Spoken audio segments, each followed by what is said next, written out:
Things were different then. The people were different then. Then everybody was helpful to one another. We all knew each other, or you knew the family, the name. I think a lot of it is a lot of the people that really helped with this Bi-Centennial were the Finnish people of Hubbardston, and they were very, very giving. And most of them have unfortunately passed away. There's very few of them left.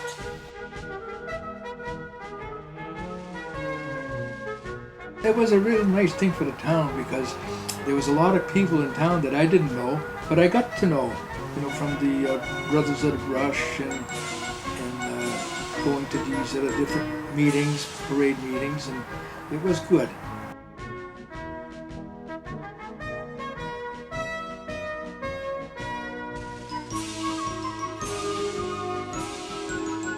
The guys that we went down Peaceful Lake with the Boston Shriners that were getting dressed up for the parade.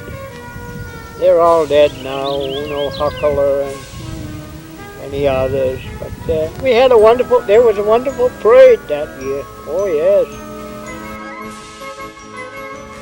Well, the selectmen appointed myself and 4 other people to be the steering committee to see if we could put on a Bi-Centennial celebration.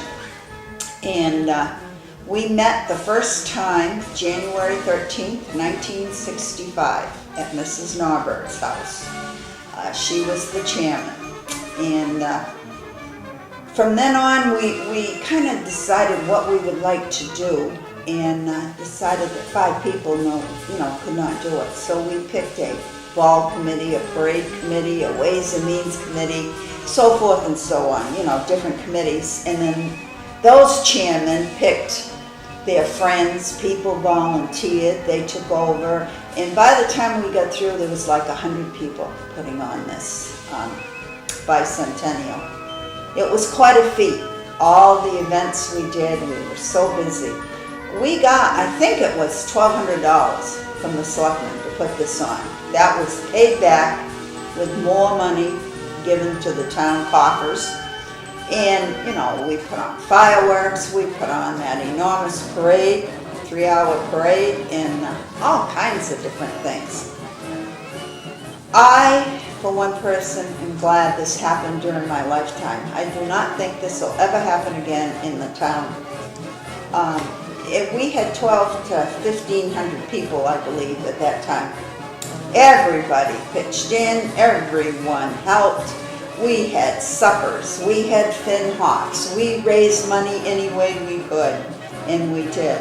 The fire department just pitched in, the police department, the historic society. Everybody was just willing, and we all had a super time. I had to stay up at the beginning to get every unit going at the right time in the parade. And there were a lot of people, and even at the end of the parade, even though it rained during the parade, just about everybody was still there. It was amazing. I think it was because the parade really was a good one. And I had got a lot of the units for the parade by going to Westboro, to their 250th parade. A lot of ideas from them. At one point, we were backed up very badly, and I'm sure it was because of the rain, and units kept coming down wanting to get into the parade, but the parade that was already on its way was very, very slow.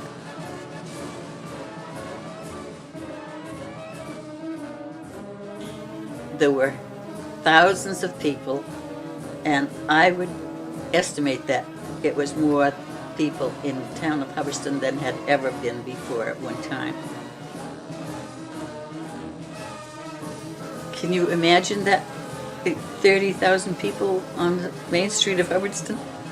Actually, it started way up where the parade was beginning. They were on the sides of the street up there on High Street, and went down the Worcester Road. There were people down there. But being a member of the steering committee, sitting on I was on the stage right in front of the school, watching the parade. And I looked over at the common, and I looked down the street. I could not believe the people. Could not believe the people.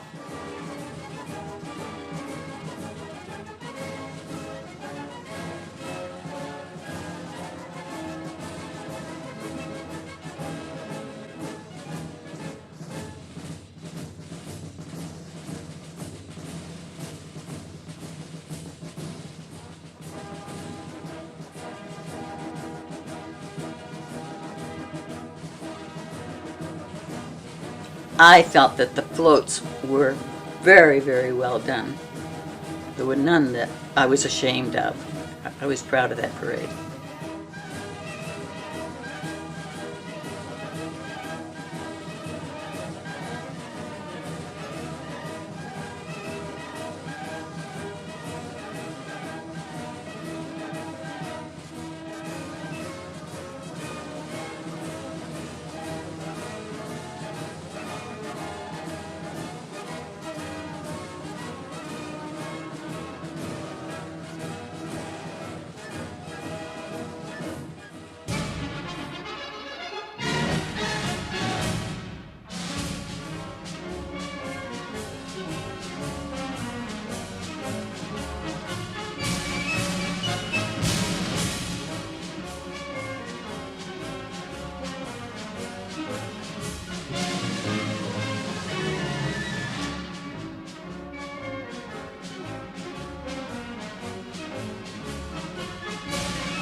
ball itself. That's what started my involvement with the Bi-Centennial. My twin sister and myself and my younger sister Betty and Linda went down to the Bi-Centennial Ball, which was held in the auditorium of the center school. And at the time there were a number of judges, and I wasn't even totally aware that they were going to be choosing the Hubbardston Queen, but I knew it was something to do with the Bi-Centennial. And when we got there, they interviewed a number of us, the girls. They called us in and explained we're interviewing for the Bi-Centennial Queen, and I was called into the teacher's room at the time, which was the teacher's room, and sat at a table with a group of the committee and was interviewed. And before the night was over, I received a nice big bouquet of roses and a little crown and was declared the queen. And then went on to appear at the Bi-Centennial Ball, and which was at the Armory in Gardner, if you remember. And it also the parade itself. I did go down and help work on the float, the Queen's float. I felt like royalty at the time. It was a lot of fun though. There was a lot of camaraderie with the people that were involved, with the ladies and the gentlemen that were responsible for the committee itself and for the celebration. A lot of hard work, but you could see that everybody got along pretty well.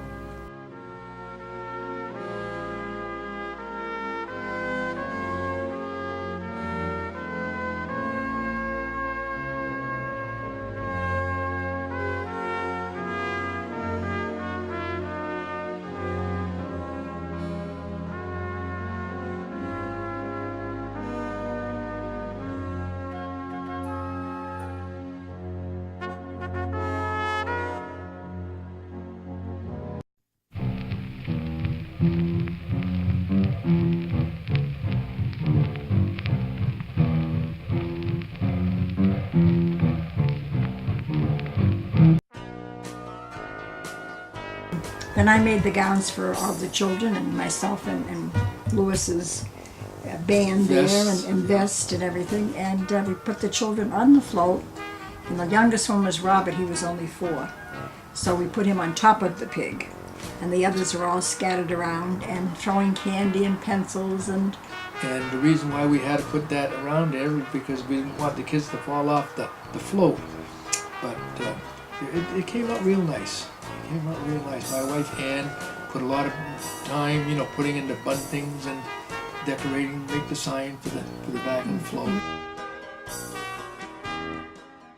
I can remember the Hubbardston Bicentennial Parade. I was on the Grange float. A member of the Hubbardston Grange, number 126. The float, I was sitting on the end along with Diane, who now was Fox from Fox Farm, and Susan Scott and her brother. And we had a cow, some chickens. Black boy from Boston, and he come up to me, and the chicken was just laying an egg, and so I let him have the egg, and he was thrilled to have a warm egg from a chicken. Now you're looking at Martha Simra, who was president of the Bicentennial Bells, and she is standing on top of a Volkswagen, which they had covered with a big skirt, and that's how that was created. It's amazing how we come up with these different things.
the cooperation in the town was great because everybody came together and we worked as one big unit. And I think just about every family in town was involved in this in one way or another, either the Bells or the Brothers of the Brush. And then we had a huge, huge dance, Bi-Centennial Ball, at the Armory in Gardner. And that was filled to capacity. And I think we have the Queen of the Court and everyone there. I think that's when she was coronated, so to speak. We put on a dance to raise money for the parade. And that was fun, something we had never done. That was in the Armory in Gardner.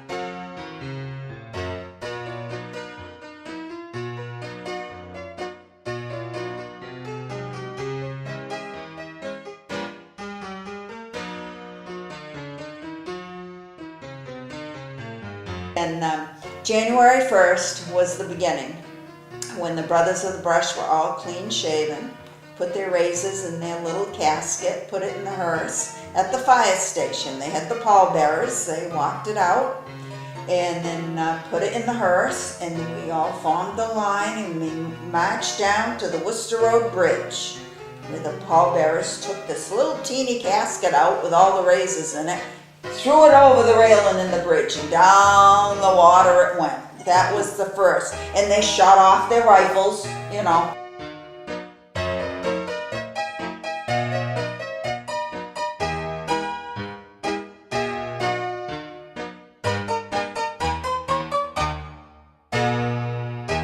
The winners in the beard judging contest, from left to right, are Alfred Doan, Frank Prentice, Lester White, and Charles Wilbur. They had the kangaroo court and they had the highway robbery. They would stop cars, and they would collect money for the Bi-Centennial, the Brothers of the Brush. And then sometimes people didn't pay, or people from town or something, and they would say, okay. Then they'd call a couple of the cops, Keystone cops, that's what it was. And they'd grab the guys out of the car and they'd lock them up in jail. And of course the Brush are running the stocks and everything. And Virginia said to me, look in the cruiser over there, that police officer's clean shaven. I said, well, what do you think we're going to do about that? She said, let's go see his permit. So we went over. Patrolman did not have the permit to be clean shaven. He couldn't come up with it, so we got him out of the cruiser and brought him over before the judge, and he was thrown in the stocks. And I have a picture of Alan Glancy, who was the police officer, in the stocks. And a quick wit said that we have to have officers that are quicker on the draw than what he was.